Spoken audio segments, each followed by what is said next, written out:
Yeah, that's right, we are back. Today I'm pretty excited because the sun is shining, so I'm going to nip out for a skateboard session. Unfortunately, it's still a bit frosty, and of late that has spelled doom for any transition skateboarding session. It's a bit of a box of chocolates, you never know what you're going to get. Sometimes in those shady nooks it just never gets dry and the ice never thaws out, which means for my beloved pool that I like to skate, it's a no-goer. So I've packed the van accordingly to avoid disappointment. I'm also going to stop by my favourite local mini ramp, which I can usually engineer a session on. 9 times out of 10 I visualise the night before what I'm going to be attempting the next day, but today I'm just going to wing it. So let's have a look at what is in the quiver. Okay, I've packed my brush, my squeegee and my dirty old towel in case we need to engineer something. I've got my half cabs in case I need to do some knee sliding, and also my bag of pads in case I'm attempting something with an unfamiliar bail.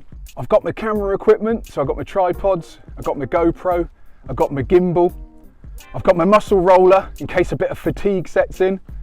I've got my flatland street set up, so if the transition is out of commission, that bad boy could come in handy.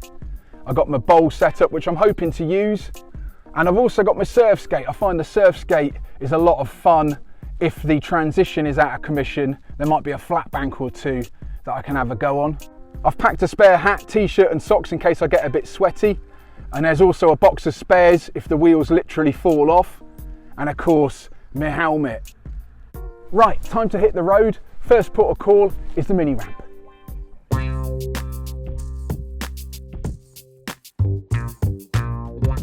Okay, so we've arrived at the local mini ramp, and as expected there's a bit of dampness to contend with. This sort of skate-like surface seems to attract the dampness, and oh dear, there's a bit of frost as well, so that could spell disaster. Now, it is sunny, and I have to say that sun is pretty warm, which seems like a good thing, but I've found that it casts a shadow. And today we're dealing with an air temperature of about 3 or 4 degrees and absolutely zero wind. And I think that could be the factor that determines whether I can dry this out or not. I'm in two minds as to whether to try, but I've got a bit of time to kill, and it's fair to assume that there will be no transition skating available on the concrete. So I might just give this a whirl, not taking no for an answer. I'm going to go and get the squeegee and the brush and the towel and go to work. I think we'll find out pretty quick whether it will dry or not.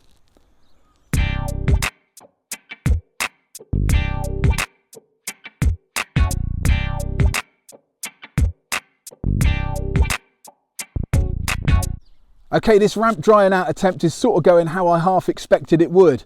Anywhere where the sun hits the ramp, nice and dry. Anywhere where there's a shadow, and it will not dry for love nor money. I think the main problem today is there is not a sniff of wind, as you can hear from the microphone, but I'm still not taking no for an answer, so in sheer desperation I've come up with what I'm calling the camper van death ray. It's a camper van heat shield, and I'm hoping that that will reflect some of this lovely warm sunshine onto the damp part of the ramp. Okay, I'm struggling to come to terms with the fact that this ramp is not going to dry out properly. I hate losing a battle, so I'm going to go and try for a couple of back and forth runs. The real problem is I need to go for tricks that I feel 100% confident with, as the bail is not an option. That damp skate light can be really slippery on the feet, so trying to run out of any tricks could spell disaster. While we're waiting, I thought I could talk about my current pre-skate routine. Back in the day I used to load up on the carbs, the idea being I'd have plenty of energy for the session. However, lately I've been experimenting with having no food at all before the session. So this morning it was plenty of water, a cup of tea, and then I headed out. I'm finding that no food before the session is really helping me to focus mentally, and also bizarrely, I feel quite sprightly in the legs. Seems to give me a lot more energy than when I used to load up on the carbs. I like to do a little bit of stretching, maybe a bit of yoga when I wake up, and then it's time for action. I think I am going to give it a quick go at a back and forth run, try and claim a modest victory and make all this effort of drying the ramp out worthwhile, and then it's going to be back on the road, head over to my favourite spot, Concrete Waves, and see what's cooking.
turned out to be a lot of fun. That little strip dried just enough to get a half decent run in. Obviously couldn't push the envelope too much. And when I did get a bit squirrely, I ended up on the wet stuff and oh my gosh, it was pretty slippery. So that is quite enough of that. I did, however, use the dry side as a bit of a one-hit wonder, and the stoke level started to rise up like the special bar on Tony Hawk's as I tried a few tricks that I haven't done for ages and managed to get a few. The fakie frontside smith is one I haven't tried since I did my hamstring, and the fakie backside smith is one I haven't tried for as long as I can remember. I also managed to make a few frontside axle stalls, and I got sucked into a battle with the frontside pivot to tail. I was just starting to get a feel for them and I came unstuck a couple of times, so I decided that was enough of that. Now it's time to head over to Concrete Waves and see what's cooking there.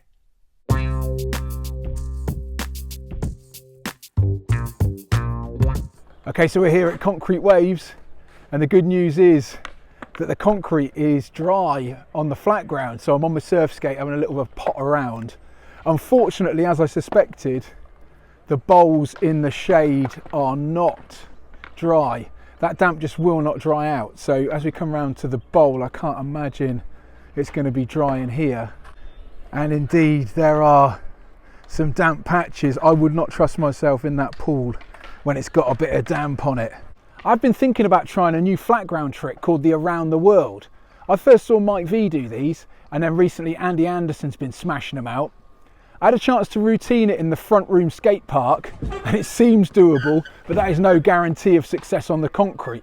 So I think I'll go and get my flat ground skateboard, and I'll get in the mode, helmet on, get into a little bit of a battle with the Around the World.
Oh crikey, that trick is pretty physically demanding. It's a lot of fun though, and I reckon it saved what could have been a pretty disappointed second leg of the day's tour. I started to get a bit of a feel for it by the end. I reckon this warrants its own video, but the two things that helped me make a few was number one, to kick my back leg out in front of me. That provided a more stable base to do the breakdance running man portion of the trick. And the second thing was to throw the board as high in the air as I could, and that helped me balance on the planted hand, swing my legs round and then roll away. Overall, the weather has been amazing. How can you not go out and skateboard in January when it's like this in the UK? There were a few issues with drying out those shady nooks. It felt sweet to get a bit of a go on that mini ramp. Felt like I'd stolen that session, and the stoke level is always high for me when I manage to learn something new. If you fancy more of the same, feel free to hit subscribe. I make new videos every week. You can also follow me on Instagram at John Bishop Skate. As ever, my name's been John Bishop, and I'm a middle-aged guy learning how to skate.